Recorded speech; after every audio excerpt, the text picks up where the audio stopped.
नमस्कार, news city पर स्वागत है आपका। मैं हूं आपके साथ सुहानी मलिक। और 24 का बिगुल बज चुका है और सभी पार्टियां अब मिशन 24 की तैयारियों में जुट गई है। लेकिन इन सब के बीच सभी पार्टियों का फोकस अब पश्चिमी उत्तर प्रदेश पर है। शायद यही वजह है कि हर कोई अपने अभियान की शुरुआत जाटलैंड कहे जाने वाले पश्चिमी यूपी से करता है।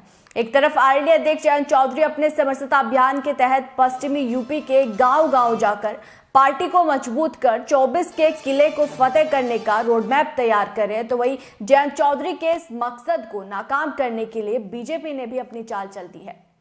जी हां, जाटलैंड में जयंत चौधरी की बढ़ती लोकप्रियता को देखते हुए बीजेपी को 24 का डर सताने लगा है। शायद यही वजह है कि अब बीजेपी उन सीटों पर ज्यादा फोकस कर रही है जहां उन्हें 22 के चुनाव में हार का मुंह देखने को मिला था, या फिर जहां पर पार्टी का जो परफॉर्मेंस था वो अच्छा नहीं रहा। इसी के तहत डिप्टी सीएम केशव प्रसाद मौर्य जाटलैंड कहे जाने वाले शामली, मेरठ और मथुरा के दौरे पर है। बता दें कि लोकसभा चुनाव को देखते हुए बीजेपी के दिग्गजों ने दौरा करना जो है वो शुरू कर दिया है।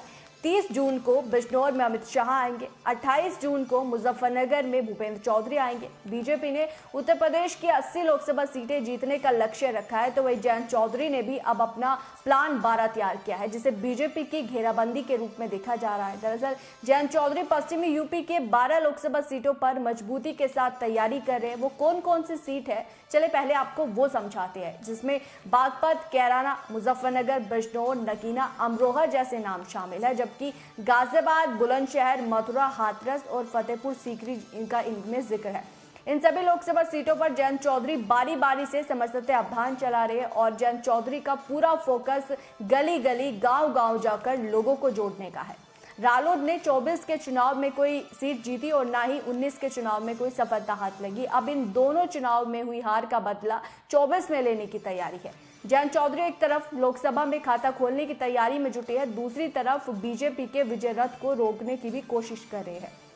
जयंत चौधरी ने पश्चिमी यूपी के 1,500 गांव में पहुंचने का प्लान बनाया है। बता दें कि उत्तर प्रदेश में जो पश्चिमी यूपी है वो जाट बेल्ट यानी किसानों के बेल्ट और गन्ना बेल्ट कहा जाता है। चुनावी रूप से मजबूत गुज्जर समुदाय भी पश्चिमी उत्तर प्रदेश में प्रभावशाली है और पश्चिमी यूपी के अलग अलग जिलों में मुख्यमंत्री, केंद्रीय मंत्री सहित अन्य जो बीजेपी के दिग्गज है वो पहुंचेंगे। और बीजेपी की मंशा जाट और गुज्जर जो कि वोट बैंक को साधने की है, क्योंकि जाटों का जो साथ है वो जयंत चौधरी को मिलता है। अब गुज्जर समाज भी जयंत चौधरी के साथ जो है वो जुड़ रहे हैं, क्योंकि जयंत चौधरी के दो जो विधायक है वो गुज्जर बिरादरी से ताल्लुक रखते हैं। तो पूरी तरीके से बीजेपी की मंशा है कि जो जयंत चौधरी का वोट बैंक है यानी कि जाट और गुज्जर वोट बैंक को सेंधमानी किया। बहरहाल अब देखना होगा कि क्या जयंत चौधरी बीजेपी के मिशन 80 को रोकने में कामयाब होंगे और अपनी खोई हुई जमीन तलाश कर पाने में वो कामयाब हो पाएंगे। इस पर आप क्या समझते हैं, आपकी क्या राय है, वो कमेंट बॉक्स में जरूर बताएगा। फिलहाल इस खास पेशकश में इतना ही। मुझे दीजिए इजाजत।